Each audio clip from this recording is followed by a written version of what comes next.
Ya, sudah seperti kita sudah pernah katakan ya. Jadi basically ini satu kitab satu dan dua tawarikh ini sebetulnya originally satu kitab ya. Jadi ini bukan dua kitab seperti di dalam kanonisasi kita, tapi sebetulnya merupakan satu kitab. Sehingga kalau kita membicarakan teologinya ya sebetulnya ya satu dan dua itu ya boleh dijadikan satu lah ya ini apa. Theological profile-nya itu sebetulnya satu di dalam ini, baik untuk satu tawarikh maupun dua tawarikh. Cuma ya pasal-pasal tertentu tentu kita bisa highlight ya yang ada di dua tawarikh ini secara khusus gitu. Tapi ini apa theological profile-nya sih likely akan sama seperti yang dengan kita sudah bicarakan di sebelumnya ya.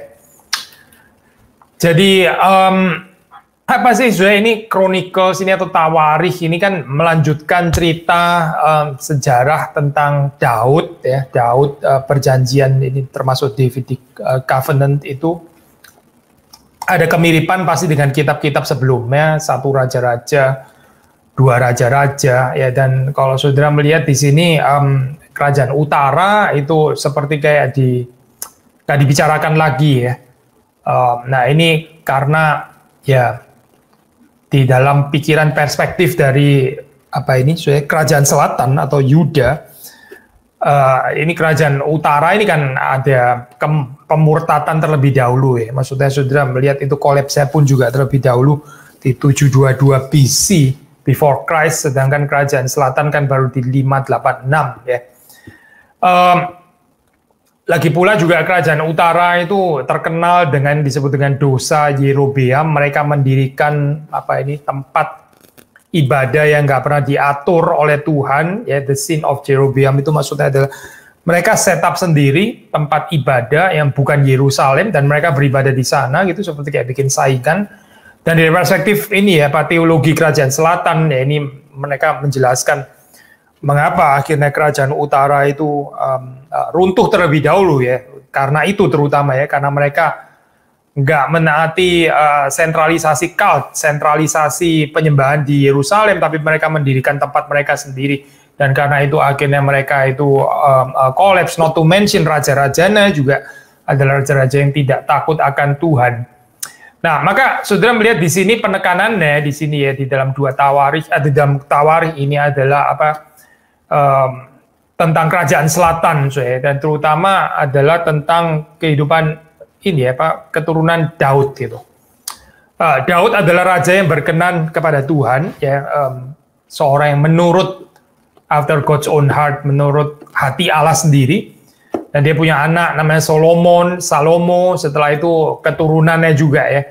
Jadi di dalam kitab ini ya, di dalam kitab tawarikh, dua tawarikh ini saudara akan membaca penekanan daripada raja-raja yang apa ini, yang taat kepada Tuhan, yang melakukan apa yang benar di hadapan Tuhan di mata Allah, dan yang terutama juga membawa revival ya, membawa reform, membawa reformasi ya. Ini apa itu raja-raja yang diberkati Tuhan di sini ya, seperti Asa, Yosafat, Yosia gitu ya, yang terkenal dengan reform gitu.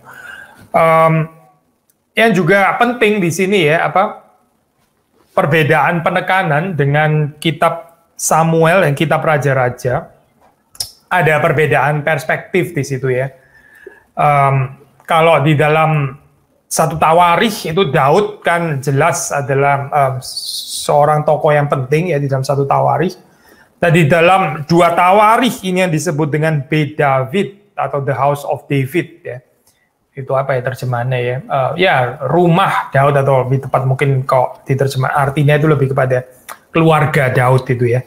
Beit David, House of David itu maksudnya bukan rumahnya, bukan rumah tinggalnya, tapi The House of David, the family of David di dalam hal ini ya. Jadi rumah tangganya Daud ini ya. Di sini penting sekali di dalam dua tawarikh gitu.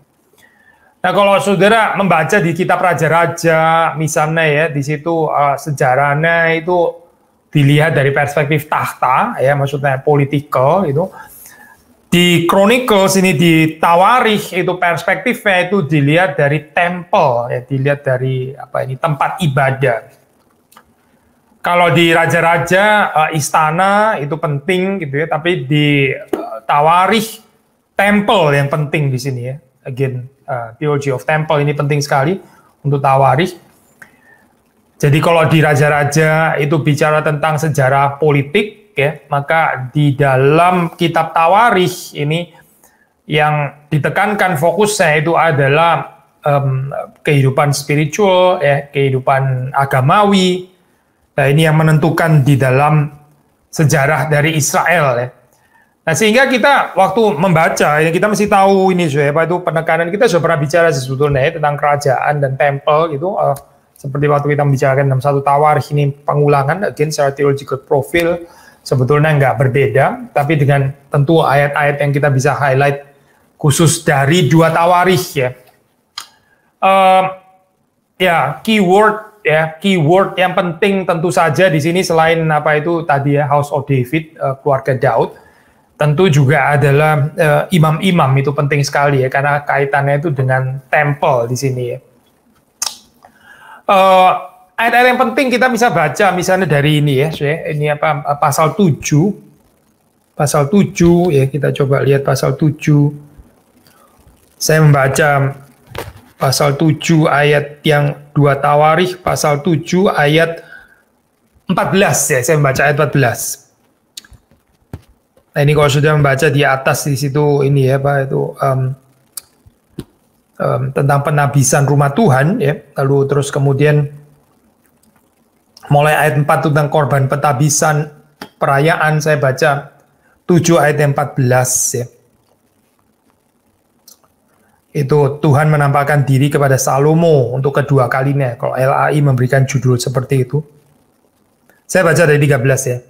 Bila mana aku menutup langit, maksudnya ini Tuhan yang berkata ya.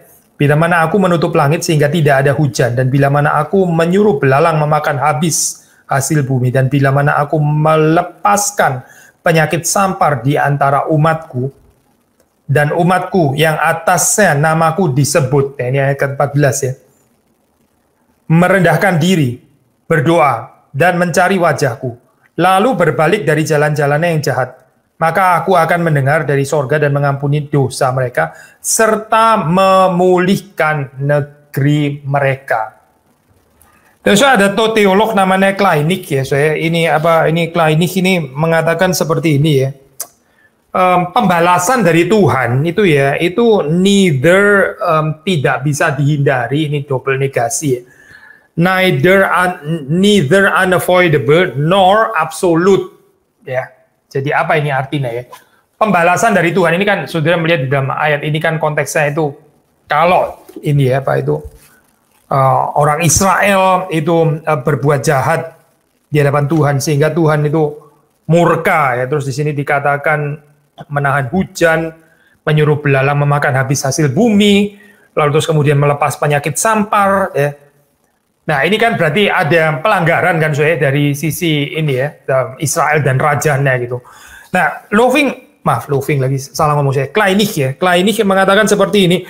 Kleinig bilang, jadi ini pembalasan Tuhan ini bukan sesuatu yang absolut gitu ya. Juga bukan sesuatu yang unavoidable ya, yang unvermeidlich di dalam bahasa Jerman. Tapi itu bisa dilunakkan ya dengan apa? So, itu melalui apa? Yaitu melalui kehadiran Tuhan ya yang ada di temple. Jadi temple di sini itu fungsinya ini memediasi ya, memungkinkan orang itu untuk bertobat ya. Jika manusia itu bertobat, jika orang Israel bertobat, menunjukkan pertobatan, maka ada pengampunan.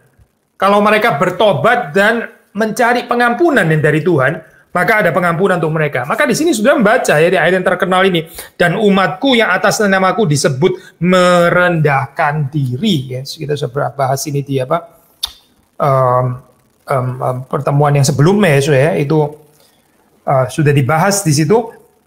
Ya, ini kata-kata kunci ya, merendahkan diri, berdoa, mencari wajah Tuhan, lalu berbalik dari jalan-jalan yang jahat ya. Maka apa? Maka Tuhan akan mendengar dari sorga dan mengampuni dosa mereka serta memulihkan negeri mereka.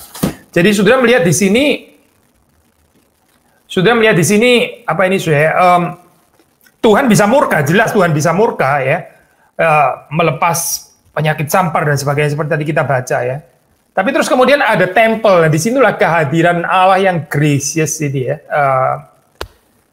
Kehadiran Allah yang gracious itulah ya, orang bisa mendapatkannya di sana, dan waktu Israel bertobat maka ada pengampunan untuk mereka ya. Nah, saudara bisa membaca di dalam ayat penting 7 ayat 14 itu ya, salah satu ayat yang sangat terkenal di dalam 2 Tawarikh. Yang comparable dengan ini juga 16:9 misalnya ya, 16 ayat yang ke 9 saya baca ya saya untuk saudara. 16 ini di perjanjian Asa ya dengan Aram, 16 ayat 9 itu, karena mata Tuhan menjelajah seluruh bumi untuk melimpahkan kekuatannya kepada mereka yang bersungguh hati terhadap Dia. Yang bersungguh hati terhadap Dia.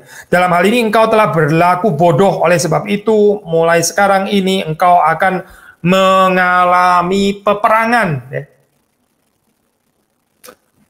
Jadi kita sudah pernah mengatakan bahwa ini Tawarikh ini berbeda dengan Deuteronomistische ini Geschichte gitu, maksudnya ini ya kitab seperti raja-raja gitu.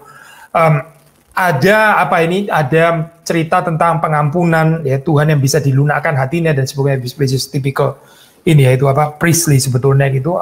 Tawarikh lebih ke arah sana. Tapi ini bukan berarti terus nggak ada ini loh saya, bukan nggak ada hukum tabur tuai sama sekali ya, bukan itu maksudnya. Bukan nggak ada sama sekali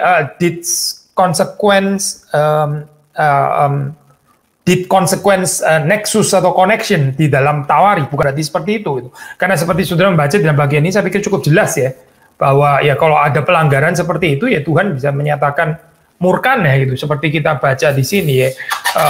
Sebab itu mulai sekarang ini engkau akan mengalami peperangan ya. Engkau akan mengalami peperangan, ya, demikian perkataan Tuhan. Nah, tadi kita membaca 2 ayat mungkin katakan paling penting ya di dalam Tawarikh, tapi juga bisa ada ini chapter-chapter, ini chapter ya, bukan lagi ayat tapi pasal gitu ya. Ya, selain pasal 7 yang tadi kita sudah baca ayat 14-nya itu tentu penting sekali ya. Basically pasal-pasal yang penting itu adalah yang mencatat reformasi yang dilakukan oleh raja-raja yang takut akan Tuhan, yaitu merupakan bagian yang penting. Nah, salah satunya tentu adalah reformasi dari Yosia itu ya, di dalam pasal 34 kalau saudara baca itu kan sangat terkenal, itu di dalam Old Testament scholarship ini rumit sekali perdebatannya sebetulnya ya, tapi saya juga nggak rasa perlu untuk menjelaskan bagian itu kepada saudara. Tapi di sini 2 Tawarikh 34 ya, kalau saudara membaca di situ ada pembaharuan yang dilakukan Yosia di sini ya. Ini termasuk pasal yang sangat penting di situ ya. Kalau saudara mau baca dari ayat 8 dan seterusnya itu kitab Taurat ditemukan kembali ya. Kitab Taurat ditemukan kembali ya. Jadi ini bagian yang penting. Intinya apa saya? Intinya adalah di sini melihat masih ada keturunan Daud yang hidup itu takut akan Tuhan ya. Jadi ini kan cerita bagaimana Davidic Covenant ya, yang sudah dikatakan itu jalan terus sebetulnya. Termasuk juga melalui raja-raja yang adalah keturunan Daud, tapi terus kemudian ini ya despite akhirnya kerajaan selatan itu jatuh juga ke pembuangan, tapi setidaknya dari perspektif Tawarikh ini ada raja-raja yang tetap di dalam hal ini ya, mereka itu menghargai kemuliaan Allah gitu. So bagian ini adalah bagian yang penting ya dari perspektif kitab Tawarikh. Tadi kita mengatakan Davidic Covenant, berarti di dalam Tawarikh ini kita juga bisa expect ada konsep covenant gitu. Misalnya pemahaman ya ini kronistik maksudnya chronicle gitu. Pemahaman Tawarikh yaitu seperti pasal 15 ya. Pasal 15 kita membaca di sini ya. Maksudnya di sini mediasinya itu adalah raja-raja ini ya, mediasinya gitu. 2 Tawarikh pasal 15 ya. Saya membaca ayat 11 sampai 15 ya. Again, ini cerita tentang Asa, pembaruan oleh Asa, ya. Renewal, reformasi, saya membaca ayat 11. Pada hari itu mereka mempersembahkan kepada Tuhan 700 lembu sapi, 7.000 kambing domba dari jarahan yang mereka bawa pulang. Mereka mengadakan perjanjian, ya, covenant, perjanjian untuk mencari Tuhan Allah nenek moyang mereka dengan segenap hati dan jiwa. Ya. Mengadakan perjanjian mencari Tuhan, ya, dengan segenap hati dan jiwa. Lalu terus kemudian 13, setiap orang, baik anak-anak atau orang dewasa, laki-laki atau perempuan, yang tidak mencari Tuhan Allah Israel harus dihukum mati. Either or-nya jelaskan ya saya di sini ya. Yang tidak mencari Tuhan Allah Israel harus dihukum mati. Mereka bersumpah setia kepada Tuhan dengan suara yang nyaring, dengan sorak-sorai, dan dengan tiupan nafiri dan sangkakala. Seluruh Yehuda bersukaria atas sumpah itu, karena dengan segenap hati mereka bersumpah setia, dan dengan kehendak yang bulat mereka mencari Tuhan. Tuhan berkenan ditemui oleh mereka dan mengaruniakan keamanan kepada mereka di segala penjuru. Ya. Perhatikan konsep covenant di sini. Lalu kita membaca di dalam pasal yang ke-23, ayat yang ke-16. Ya. 23 ayat 16 saya bacakan untuk saudara sekalian. 23 ayat 16. Kemudian Yoyada mengingat perjanjian antara dia dengan segenap rakyat dan raja bahwa mereka menjadi umat Tuhan. Ya, masih ada yang lain, misalnya dalam pasal 29, pasal 34 ya. Tapi intinya ini adalah apa, saudara? Sudah mendapati di sini tipikal ini ya, Pak, kronistis apa ini pemahaman konsep covenant itu menurut teologi Tawarikh itu, di mana posisi atau peran dari raja ini sangat penting ya. Karena raja inilah yang akan menjaga, maksudnya ini bergantung kepada raja ini loh. Raja ini menjaga covenant dengan Tuhan atau merusaknya gitu. Kalau raja ini merusaknya ya sudah seluruh rakyat akan ikut gitu. Tapi kalau raja ini memelihara ya perjanjian itu ya, maka seluruh rakyat juga akan diberkati bersamaan dengan itu. Jadi mediasi dari raja ini penting. Kenapa sih? Karena ini melanjutkan cerita mediasi Raja Daud ya. Davidic Covenant ya. Tapi juga Davidic Kingdom ya. Tapi perspektifnya sekali lagi di sini adalah perspektif temple ya. Nah, kalau sudah membaca di dalam bagian agak awal, misalnya di dalam pasal 6 ya, di situ kan jelas ini pendasarannya ya, bahwa raja-raja ini kan melanjutkan cerita dari Daud ya. Daud yang menurut kehendak hati Tuhan. Daud sendiri itu sekali lagi seperti kita sudah pernah baca ya, disebut a man after God's own heart. Seperti kita sudah pernah bahas ya, ini apa, sebelumnya kita jangan salah mengerti bahwa seolah-olah kita terus mencari ya kira-kira virtue atau kebaikan apa yang ada pada Daud yang nggak ada pada Saul gitu ya. Seperti kayak kita mendasarkannya kepada kesalehan manusia instead of kesetiaan Allah, instead of belas kasihan Allah, instead of kedaulatan Allah ya. Kita sudah pernah bahas ya, kalau sudah nggak lupa ya, bahwa sebetulnya Daud juga boleh dikatakan nggak lebih baik daripada Saul. Lalu kenapa disebut a man after God's own heart? Ya karena Tuhan yang memilih dia gitu. Jadi ini bicara tentang pilihan sebetulnya ini ya. Nah, soal itu apa, doktrin reform tentang pilihan itu memang kita nggak bisa cari di setiap ayat gitu ya. Soalnya ibaratnya itu di setiap pasal dari Kejadian sampai Wahyu selalu bicara tentang predestinasi terus ya, tidak memang gitu ya. Tapi salah kalau mengatakan bahwa teologi pilihan itu asing untuk Alkitab. Alkitab nggak pernah mengajarkan tentang theology of election. Sudah pasti salah, sudah gitu. Karena kita membaca di dalam beberapa ayat ya, di dalam beberapa pasal itu bagian jelas sekali konsep pilihan ya. Meskipun kita nggak mengatakan setiap pasal di dalam Alkitab itu bicara tentang predestinasi, ya. Memang tidak. Gitu. Kita membaca misalnya di dalam 2 Tawarikh pasal 6 ya, sudah mendapatkan konsep pilihan di situ ya.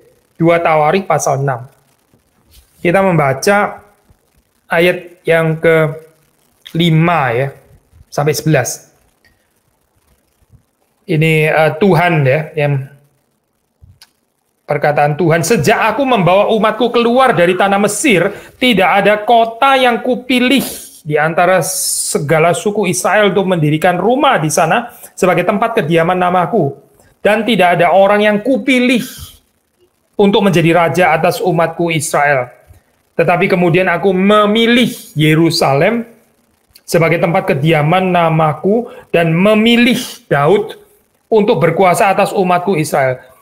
Ketika Daud ayahku ini bermaksud mendirikan rumah untuk nama Tuhan, Allah Israel berfirmanlah Tuhan kepadanya, engkau bermaksud mendirikan rumah untuk namaku, dan maksudmu itu memanglah baik. Hanya bukanlah engkau yang akan mendirikan rumah itu, melainkan anak kandungmu, yaitu dalam ini Salomo ya, yang sedang berkata di sini, anak kandungmu yang akan lahir kelak, dialah yang akan mendirikan rumah itu untuk namaku. Demikian perkataan Tuhan. Jadi Tuhan telah menepati janji yang telah diucapkannya. Aku telah bangkit menggantikan Daud ayahku dan telah duduk di atas takhta kerajaan Israel seperti yang difirmankan Tuhan. Aku telah mendirikan rumah ini untuk nama Tuhan Allah Israel dan telah menempatkan di sana tabut yang memuat perjanjian yang telah diikat Tuhan dengan orang Israel. Perhatikan di sini, yang saya mau tekankan di sini adalah ini ada double election ya di sini ya. Ada double election. Ini seperti saya mengutip perkataan dari York Steins ya di sini ya. Maksudnya ini ahli perjanjian lama, khususnya tentang kitab Tawarikh ini. Dia mengatakan tentang double election di sini. Yang pertama yaitu pemilihan Yerusalem, kota Daud ini ya, Yerusalem, dan pemilihan Daud ya, pemilihan Daud. Dua-duanya saudara baca di situ kan, bicara tentang pilihan di sini ya. Nah, menarik bahwa di sini konsep pilihan ini dilihat itu, atau bahkan bukan cuma konsep pilihan ini, tapi seluruh cerita raja-raja ini ya, itu sebetulnya dilihat dari perspektif tempel ya. Tempel itu sekali lagi ya, penting sekali untuk kitab Tawarikh. Nah, kita bisa tentu mengaitkan ini dengan perjanjian baru ya, kita tahu baik itu mediasi dari Daud ya, type Daud sebagai tipologi, sebagai types itu menunjuk kepada Kristus, dan Yerusalem ya, kota suci itu, bahkan tempel itu sendiri kita tahu juga menunjuk kepada Yesus Kristus ya, yang dipilih. Nah, kita membaca, karena ini berkaitan dengan tempel, maka ada motif yang hadir juga, God's presence ya. Itu kavod ya, ini kemuliaan Allah ya, kemuliaan Yahweh. Ini menyatakan God's gracious presence ya, God's gracious presence. Seperti saudara baca misalnya di dalam pasal yang ke-7 ya, tadi kita membacakan pasal ke-6 ya ini. Terus kemudian masih di dalam pasal 6 ada doa Salomo. Lalu kemudian pasal 7 ini kita membaca ya, pasal 7 LAI di situ memberikan judul api turun dari langit dan ada nyanyian syukur. Saya baca dari ayat 1 saya. Setelah Salomo mengakhiri doanya, api pun turun dari langit memakan habis korban bakaran dan korban-korban sembelihan itu, dan kemuliaan Tuhan ya, kavod Yahweh memenuhi rumah itu. Para imam tidak dapat memasuki rumah Tuhan itu karena kemuliaan Tuhan memenuhi rumah Tuhan. Ketika segenap orang Israel melihat api itu turun dan kemuliaan Tuhan meliputi rumah itu, berlututlah mereka di atas lantai dengan muka mereka sampai ke tanah, lalu sujud menyembah dan menyanyikan syukur bagi Tuhan. Sebab ia baik, bahwasannya untuk selama-lamanya kasih setianya. Menarik ayat ini. Kalau saudara baca di situ ya, ini pemandangan kemuliaan Tuhan ini ya bukan sesuatu yang pleasant terus terang gitu ya. Ini adalah sesuatu yang membuat takut dan gentar kalau saudara membaca. Di situ dicatat para imam yaitu tidak dapat memasuki rumah Tuhan. Tidak dapat memasuki rumah Tuhan karena kemuliaan Tuhan memenuhi rumah Tuhan. Ini bukan sembarangan orang loh, ini para imam yang memang ditugaskan untuk itu. Ini bukan orang berdosa yang seharusnya nggak ada di sana. Bukan, ini adalah para imam yang memang seharusnya ada di sana. Tapi para imam pun nggak bisa memasuki rumah Tuhan. Karena apa? Karena kemuliaan Tuhan memenuhi rumah Tuhan. Ya. Tapi yang menarik kalau sudah baca di dalam bagian akhir di sini, waktu mereka sujud menyembah di situ ya, sebelumnya itu dikatakan bahwa mereka berlutut ya, dengan muka mereka sampai ke tanah. Jadi ini gambarannya itu sangat transendental di sini ya. Allah yang maha mulia itu. Tapi terus kemudian yang menarik waktu mereka menyembah dan menyanyikan syukur, kalimatnya adalah sebab ia baik, bahwasannya untuk selama-lamanya kasih setianya. Nggak bisa lebih paradoksikal lagi ya sudah. Kemuliaan Tuhan yang menakutkan itu ya. Dan di sini atribut yang keluar adalah Tuhan itu baik dan Dia itu kasih setianya selama-lamanya. Saudara perhatikan prinsip ini ya. kasih setia dan kebaikan Tuhan itu bukan tanpa kemuliaan ya. Kemuliaan Tuhan itu bukan tanpa kebaikan dan kasih setianya. Kalau saudara mengerti prinsip ini ya, kehidupan kita itu berbahagia. Gitu. Kalau kita memikirkan tentang kemuliaan ya, kemuliaan kekudusan, tapi nggak ada kebaikannya, nggak ada kasih setia ya. Nah, kita akan dipenuhi dengan spirit ketakutan seorang Buddha. Akhirnya kita nggak melihat cinta kasih Tuhan, tapi kita dipenuhi dengan ketakutan. Nanti kalau Tuhan murka bagaimana? Gambarannya itu ketakutan terhadap penghukuman Tuhan. Ya. Nggak ada relasi cinta. Tapi sebaliknya kalau kita hanya ada pasal kebaikan dan kasih setia Tuhan, tapi kita nggak mengerti kemuliaan, kekudusan Tuhan, ya itu pasti bukan kebaikan yang di dalam Alkitab. Itu bukan gambaran kasih setia Tuhan yang asli. Itu penyelewengan. Nah, sudah kadang-kadang perhatikan ya, banyak lagu kontemporer gitu, saya nggak mau menggeneralisasi, tapi banyak tidak sedikit yang pasti ya, lagu kontemporer itu bicara tentang kebaikan Tuhan, ya Tuhan itu baik, ya kebaikanmu, dan sebagainya. Kata-kata baik itu seperti diulang-ulang terus. Tapi kalau saudara perhatikan ya, seringkali nggak connected dengan the idea of God's holiness. Nggak connected, nggak berkait dengan kemuliaan Tuhan yang menakutkan itu ya. Saudara, kita bisa mengatakan di sini, itu pasti, pasti bukan konsep kebaikan yang dari Alkitab. Itu adalah proyeksinya manusia sendiri. Bahaya sekali ya, teologi seperti itu. Sekali lagi ya, kalau kita hanya bicara tentang kebaikan Tuhan, tapi kebaikan itu nggak connected dengan kemuliaannya. Kebaikan Tuhan itu nggak berkait dengan kekudusannya. Itu bukan konsep kebaikan Tuhan yang di dalam Alkitab. Itu proyeksi manusia sendiri. Konsep intimacy dengan Tuhan yang diciptakan sendiri, padahal itu Tuhan yang lain, Tuhan yang palsu, yang bukan yang di dalam Alkitab. Bahaya sekali loh saya teologi seperti itu.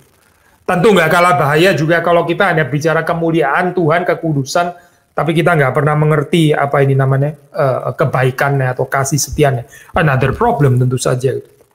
Nah, saudara melihat di sini ya, apa yang dikatakan di sini termasuk oleh siapa ini tadi ya,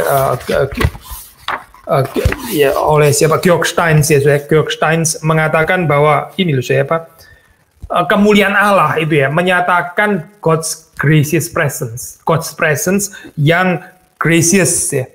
Itu seperti kita sudah pernah ngomong, saya Johann Sebastian Bach itu sangat tertarik ya dengan kitab Tawarikh ini sampai dia bikin anotasi di dalam Bible komentarin ya gitu karena dia sangat tertarik dengan konsep ini. Ya, terutama waktu ada kaitan pembicaraan tentang musicians juga ya. Nanti kita akan masuk ke bagian itu ya, musicians.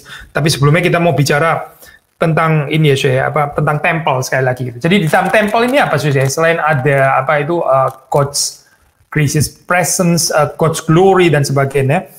Nah, karena God's glory itu dikaitkan atau dimengerti sebagai God's gracious presence, maka kita bisa melihat bahwa melalui ibadah atau melalui temple ini ya, bagi orang Israel, bagi umat Israel, itu ada continuous possibility ya.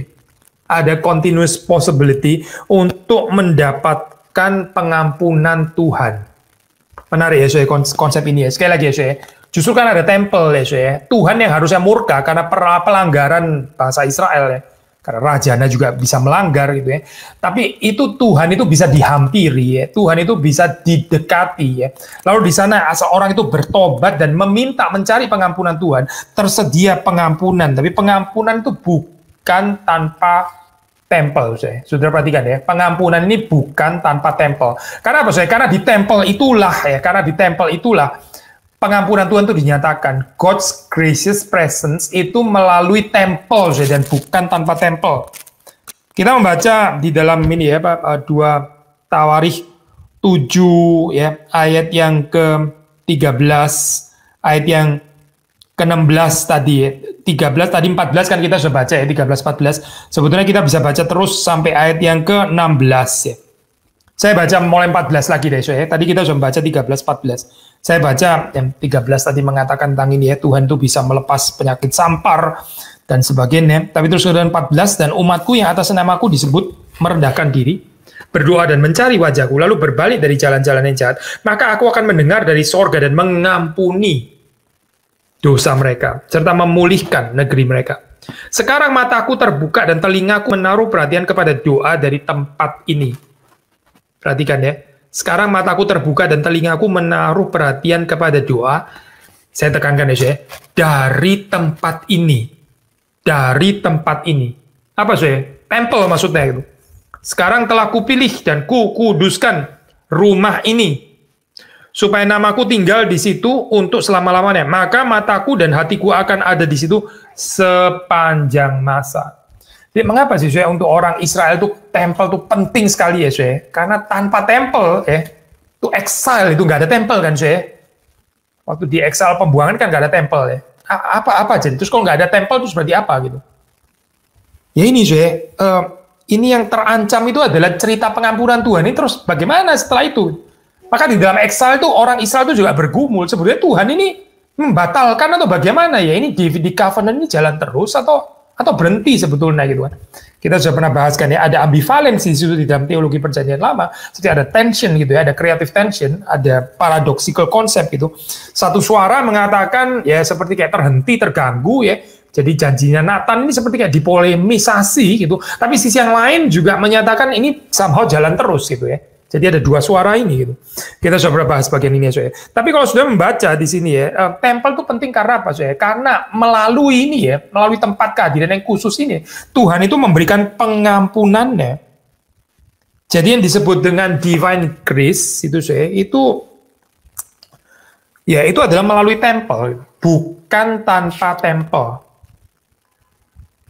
Nah, sekarang kita percaya bahwa penggenapan daripada tempel itu tentu saja adalah pribadi Yesus Kristus. Pribadi Yesus Kristus itulah sebetulnya penggenapan daripada tempel. Tapi ini terus kemudian bukan berarti kita jadi ini ya, low view terhadap rumah Tuhan atau rumah ibadah. Memang kita tidak mengkultuskan di dalam pengertian yang tahayul, superstitious sampai maksudnya dalam arti saudara nggak bakal pernah bisa berdoa kalau nggak di gedung gereja gitu ya. Ya tidak, Pak, itu namanya mengkultuskan di dalam pengertian yang superstitious gitu ya. Tapi kita juga jangan jatuh kepada konsep low view of house of God ya. Kalau kita bilang itu ya yang penting kan percaya kepada Tuhan. Terus Yohanes 4 juga mengatakan bukan di gunung ini atau gunung itu gitu kan ya. Berarti sudah selesai dong urusan tempel. Ya saudara ada betulnya waktu mengatakan urusan tempel itu selesai, ada betulnya lah dalam hal ini, karena Yesus sudah menggenapinya betul. Tapi ini bukan berarti terus kemudian kita jadi pikir nggak ada lah yang namanya Tuhan hadir secara khusus itu ya, nggak ada lah, semua tempat sama saja gitu ya, mau di atas meja biliar lah, atau di kolam renang lah, atau di pasar tempat orang jualan sayur, atau di di gereja lah, atau di mana, atau di WC-nya gereja lah, atau di sanctuary-nya gereja, semua sama saja gitu ya. Karena apa ya? Karena Tuhan Maha Hadir dan sebagainya. Saya pikir ini konsep yang kebablasan deh, itu waktu kita merenungkan seperti itu. Sekali lagi ya, kalau kita melihat di dalam perjanjian lama ya, tempel itu penting karena Tuhan itu hadir di sana itu secara khusus ya. Tuhan hadir secara khusus dan Tuhan itu menyatakan pengampunan ya, His gracious presence. Itu bukan tanpa rumahnya, bukan tanpa tempel. Nah memang di dalam perjanjian lama betul ya, itu kristologi belum jelas, betul, saudara betul kalau mengatakan seperti itu ya. Gak sejelas seperti di dalam perjanjian baru ya, kalau di dalam perjanjian baru itu jelas gitu ya, di dalam hal ini ya, itu Yesus Kristus, tempel itu adalah Yesus Kristus. Tapi saya mau menunjuk kepada, kalau boleh mengaitkan dengan ini ya, profil teologi dari Lukas misalnya. Nah, Lukas itu menarik, saya berbeda dengan penginjil yang lain. Maksudnya penulis Injil yang lain. Lukas itu yang boleh dikatakan yang paling less critical ya terhadap tempel. Cerita Lukas itu dimulai dengan tempel dan diakhiri dengan tempel. Ini jadi kedatangan Yesus Kristus itu di dalam perspektif Lukas, teologi Lukas itu bukan a broken temple. Nah, saudara nggak mendapati ini di dalam profil teologi Matius misalnya ya. Kalau Matius akan mengatakan kedatangan Yesus Kristus itu tidak abrogate Taurat gitu kan ya. Saudara membaca di dalam pasal 5 kan dikatakan seperti itu ya. Yesus datang bukan untuk, sekali lagi, Yesus datang bukan untuk meniadakan Taurat, melainkan untuk menggenapinya gitu. Nah, itu kalau Matius lebih concern dengan kontinuitas Taurat gitu kan di dalam hal ini. Gitu. Lukas lebih tertarik untuk menekankan kontinuitas tempel di dalam hal ini ya. Tempel itu bukan dilihat sebagai sesuatu yang corrupted. Ya memang sih di dalam zaman Yesus corrupted, kita tahu ya tempelnya Herodes itu kan memang so corrupted gitu. Yesus sendiri mengatakan ya ini rubuhkan ini apa bait Allah ini dan aku akan mendirikannya dalam 3 hari. Jelas sekali dari perspektif Injil dikatakan yang dimaksud itu adalah tubuhnya sendiri kan di dalam dia yang menggantikan tempel itu. Tapi setidaknya saya ada profil teologi Lukas itu ya yang waktu membicarakan tentang tempel. Kita bisa mengatakan nggak sekritikal dibanding ya Injil yang lain gitu misalnya. So dari sini kita melihat ada kekayaan ini, kekayaan apa biblical theology. Waktu saudara merenungkan ya, waktu saudara membaca di situ, again satu sisi itu memang digenapi di dalam Yesus Kristus ya. Tapi kita juga nggak salah kalau kita mengatakan Yesus Kristus itu kehadirannya khusus ya. Waktu saudara dan saya itu beribadah di rumah Tuhan yang sudah dikonsekrate untuk itu. Ini dorongan ya untuk kita ya bersyukur kita sudah bisa mulai fisik lagi, saudara hadir kembali dan menikmati ini menikmati kehadiran Tuhan secara khusus. Saya sendiri miss termasuk juga sekarang sedang berada di Singapura ya karena situasi Covid ini ya. Gereja yang tadinya itu sebetulnya kita bisa datang ya. Pada hari-hari biasa kita bisa bersaat teduh di sana, bisa merenungkan firman Tuhan secara pribadi, itu berdoa dan sebagainya. Tapi sekarang jadi birokratis sekali ya, rumit sekali ya, mesti mendaftar ini dan itu dan sebagainya. Akhirnya jadi kayak tertutup gitu ya. Ini rumah Tuhan itu tertutup gitu. Ya bersyukur kalau saudara di Jakarta saudara bisa ini ya, bisa hadir, bisa datang, lalu bisa menikmati kehadiran Tuhan secara khusus. So again ini ada cerita raja-raja itu betul sekali lagi di dalam Tawari, tapi dilihat dari perspektifnya itu adalah perspektif kultik ya, perspektif kehidupan beribadah, perspektif tempel karena Tawari itu penting sekali ya, tempel itu penting sekali di dalam Tawari. Lalu ada konsep yang seperti kita sudah katakan sekali lagi ini pengulangan konsep ini ya menarik kalau kita melihat di dalam Tawari. Itu bukan cuma imam-imam ya. Jadi ini gini mediasinya ini banyak ya. Konsep mediasi di dalam Perjanjian Lama itu banyak gitu. Tempel tadi kita sudah bilang kan ya, tempel. Jadi tempelnya adalah mediasi antara umat dan Yahweh gitu. Tempel ya. Lalu kemudian raja-raja ya yang melanjutkan cerita Raja Daud. Raja Daud itu mediasi kan. Nah, raja-raja yang takut akan Tuhan ini juga mediasi gitu. Yang melakukan reformasi ya, seperti Yosia, seperti Asa gitu. Itu adalah mediasi ya, Lalu imam-imam ya, imam-imam ini juga adalah mediasi gitu, mediasi Yahweh dan Israel. Nah, yang menarik, yang sangat khusus ya, di dalam Tawarikh ini adalah musicians. Ya, pemain musicians saja, kita jangan bilang pemain dan terkirain cuma instrumentalis gitu. Memang ada instrumen yang dimainkan betul, tapi mereka juga menyanyi yang pasti gitu ya. Jadi istilahnya ya, penyanyi-penyanyi dan pemusik gitu lah ya. Ini juga memainkan peran mediasi ya, sudah kalau masih ingat di GRI Kelapa Gading kita sudah pernah bahas ini ya tentang seri liturgi. Lalu kita bahas tentang musik di situ ya, termasuk salah satu perenungannya kita mengambil dari kitab Tawarikh. Tapi kita coba baca ini ya, Tawarikh misalnya di dalam ini kan 2 Tawarikh ya, 2 Tawarikh pasal 29 29. Kita membaca 25 sampai 30 ya, 25 sampai 30. Saya membaca ayat 25 sampai dengan yang ke-30. Ia menempatkan orang-orang Lewi di rumah Tuhan dengan ceracap. Orang Lewi dengan ceracap, gambus, dan kecapi sesuai dengan perintah Daud dan Gad, pelihat raja, dan Nabi Nathan. Nabi Nathan berarti ini legitimize ya, ini sesuatu yang dilegitimasi karena ya ini pengaturan dari Daud, Gad, Nabi Nathan ya. Karena dari Tuhanlah perintah itu dengan perantaraan nabi-nabinya ya. Maka berdirilah orang-orang Lewi dengan alat-alat musik Daud. Demikian pula para imam dengan nafiri. Ya, menarik ya di sini. Lalu Hizkia memerintahkan untuk mempersembahkan korban bakaran di atas mezbah. Nah, ini sekarang rajanya ini Hizkia gitu ya. melakukan reformasi ini. Pada saat persembahan korban bakaran mulailah pula dinyanyikan nyanyian bagi Tuhan dan dibunyikan nafiri dengan iringan alat-alat musik Daud Raja Israel. Seluruh jemaat sujud menyembah sementara nyanyian dinyanyikan dan nafiri dibunyikan. Semuanya itu berlangsung sampai korban bakaran habis terbakar.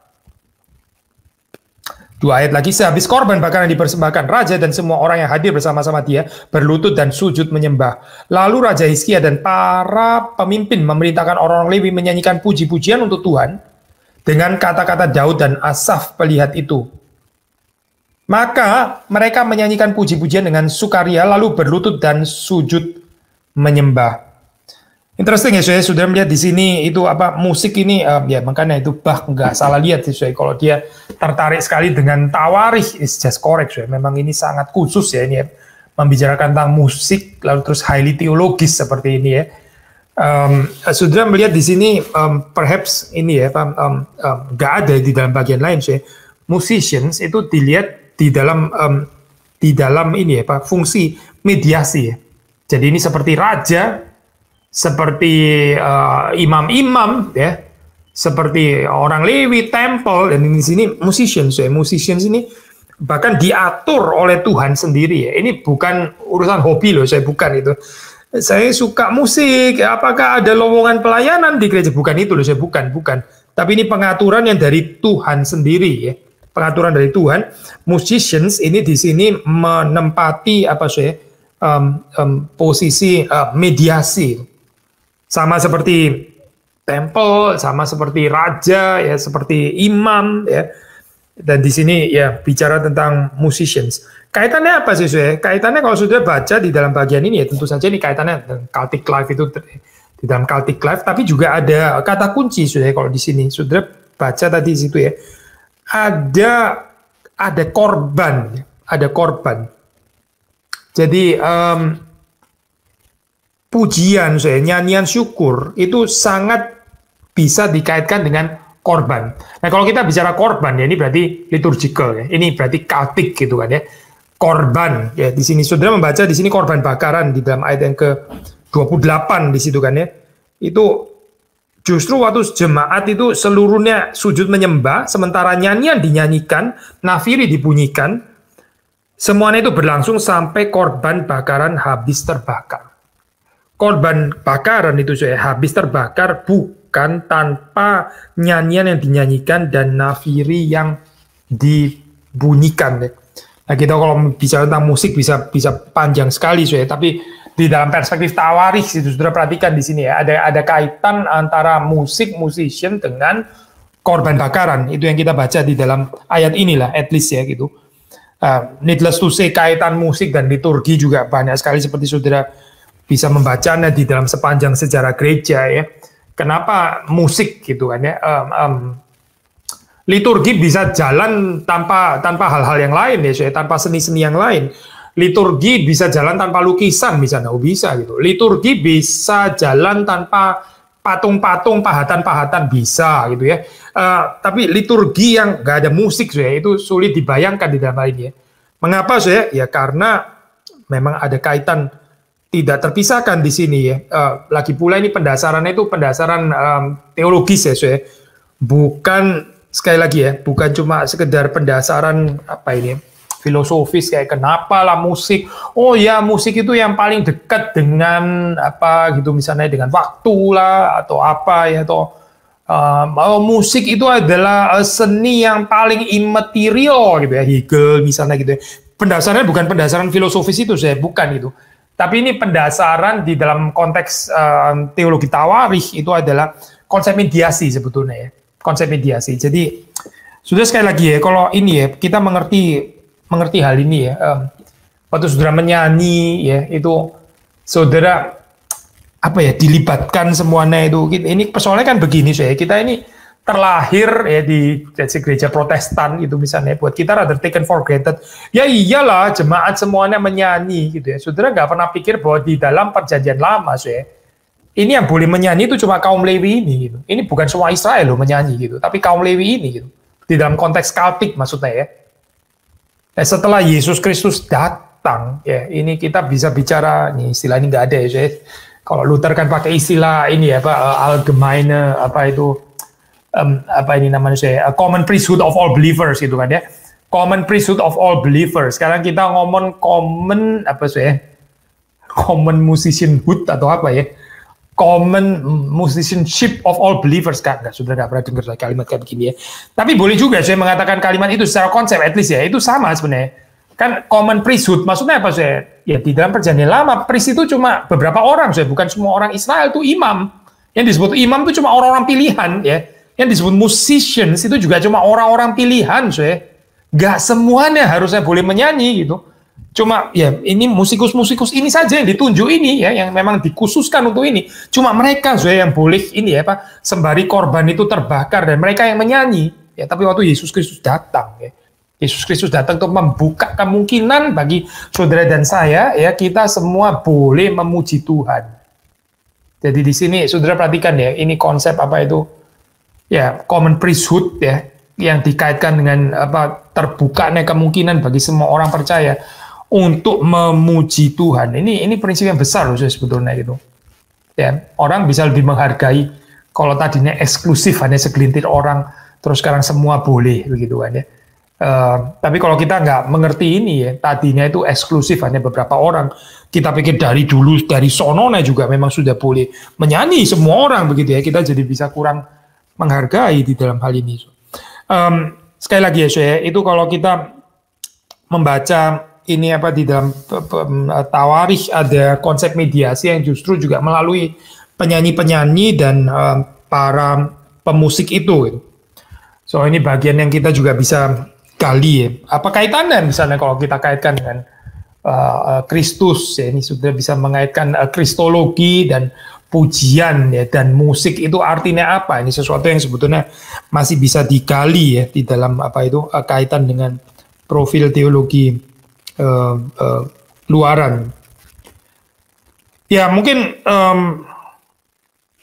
satu poin lagi saya di dalam kaitan dengan ini ya, penafsiran Torah ya, seperti saudara melihat di dalam Tawarikh ini kan ada kaitan kesinambungan ya, misalnya di dalam pesta-pesta yang dirayakan itu mereka melihat sebagai satu remembrance, sebagai satu ingatan ya akan Torah yang pernah diberikan di Gunung Sinai. Kita membaca beberapa ayat ya, mungkin ini ayat yang terakhir yang kita akan baca. 2 Tawarikh 14 ayat yang ke-5 ya. Ini kalau sudah baca ini tentang Asa gitu. Kan dicatat dalam ayat 2-nya, ini tipikal ya. Asa melakukan apa yang baik dan benar di mata Tuhan Allahnya. Lalu dia melakukan reformasi ini ya, menjauhkan mezbah asing, bukit-bukit pengorbanan, ya, tugu-tugu berhala, tiang-tiang berhala. Lalu terus kemudian kita membaca ayat keempat, ia memerintahkan orang Yehuda supaya mereka mencari Tuhan, Allah nenek moyang mereka dan mematuhi hukum dan perintah. Lalu ayat 5, ia menjauhkan bukit-bukit pengorbanan dan pedupaan dari segala kota di Yehuda, dan kerajaan pun aman di bawah pemerintahannya. Sekali lagi ya, saudara melihat di sini kaitan takut akan Tuhan, ya, kembali kepada Torah, reformasi yang berkaitan dengan keamanan yang ada di dalam kerajaan di bawah pemerintahan raja yang takut akan Tuhan atau yang melakukan apa yang baik dan benar di mata Tuhan itu. Pasal 15 ya, pasal 15 masih bicara tentang Asa dan pembaruan. Tadi kita juga sudah melihat bagian ini ya, saya membaca ayat 10 ya. Mereka berkumpul di Yerusalem pada bulan ketiga tahun ke-15 dari pemerintahan Asa. Pada hari itu mereka mempersembahkan kepada Tuhan 700 lembu sapi, 7.000 kambing domba dari jarahan yang mereka bawa pulang. Mereka mengadakan perjanjian untuk mencari Tuhan, Allah nenek moyang mereka dengan segenap hati dan jiwa. Jadi sudah melihat di sini catatan-catatan di situ ya, waktu orang Israel itu mengadakan pesta di bawah pemerintahan raja yang melakukan apa yang baik dan benar di mata Tuhan. Di situ sebetulnya ada kaitan dengan ini ya, kontinuitas dengan pemberian Torah yang tercatat dalam Exodus Keluaran pasal 19 misalnya ya, yang ada di Gunung Sinai. Jadi di sini saudara melihat ada tradisi Sinai itu ya, kesinambungannya itu jelas di dalam kitab Tawarikh. Tadi kita mengatakan juga termasuk konsep covenant ya. Covenant kan juga berasal dari Exodus, yaitu diangkat lagi di sini ya. Torah, covenant ya. Itu semua konsep yang penting. Bahkan kita juga bisa mengatakan temple itu pun ya. Temple itu bisa ditarik terus sampai kepada Keluaran gitu. Seperti saudara tahu ya, ini ada apa yang namanya itu tentang kemah pertemuan dan sebagainya. Itu kan sebetulnya mengantisipasi teologi temple ya. Jadi intinya saudara melihat di sini ya, karena ini priestly lah ya, ini priestly kan ya, priestly teologi gitu. Dekat dengan Exodus, dengan Leviticus gitu ya, dengan kitab Imamat. Jadi ini saudara bisa melihat dengan jelas penekanan daripada teologi Tawarikh ini ya. Berbeda sekali lagi dengan gambaran daripada kitab Raja-Raja yang cenderung deuteronomistik gitu misalnya ya. Ceritanya sangat mirip. Raja-Raja, Tawarikh seperti saudara membaca ya, seperti kayak orang kurang mengerti theological profile-nya, seperti kayak redundant gitu ya, redundant. Kenapa ya mesti diceritakan dua kali gini ya, Raja-Raja terus Tawarikh? Bukan ceritanya mirip sekali gitu, dua-duanya bicara tentang kerajaan Israel. Tapi beda sih, satunya itu dari perspektif politikal, deuteronomistik ya, histori, deuteronomistische Geschichte, ini North ya. Tapi kalau Tawarikh ini perspektif itu perspektif priestly, ini perspektif cultic, ini perspektif teologi temple ya. Jadi operate dengan dua dengan dua perspektif yang berbeda sebetulnya, dan ya again saling melengkapi sebetulnya ya, satu dengan yang lain. Demikian pembahasan PA pada malam hari ini. Mari kita masuk di dalam doa.